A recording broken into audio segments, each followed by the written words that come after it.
Bu'aa dubbii afaan kooti. Waraanni biyya Siiriyaa akka inni itti jalqabe beektu?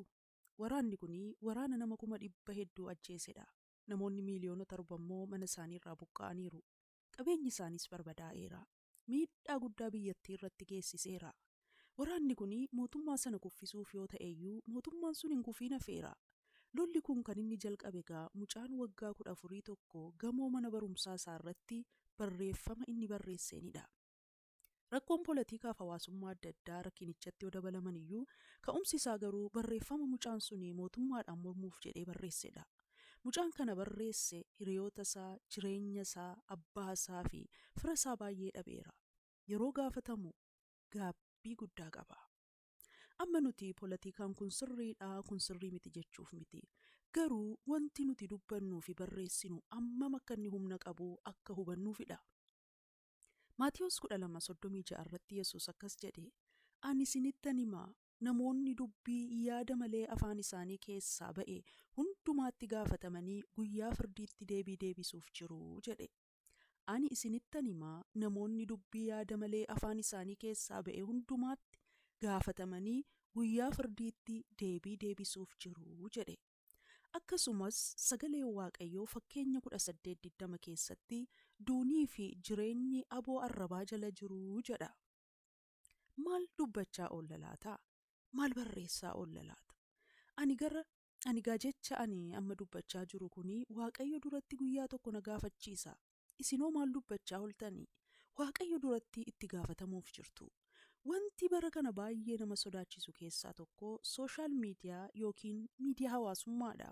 Sooshaal miidiyaa irraa namoonni dubbachaa oolu. Yeroo dubbatanis nama tokkotti yookiin nama lamatti utuu hin taane kumaatamatti dubbachaa oolu. Nuti hunduu mana keenya teenyee TV isteeshinii fi reediyoo isteeshinii tuun qabaatiin biyya lafaatti dubbachaa oolla. Kan keenya immoo barreessaa oolla.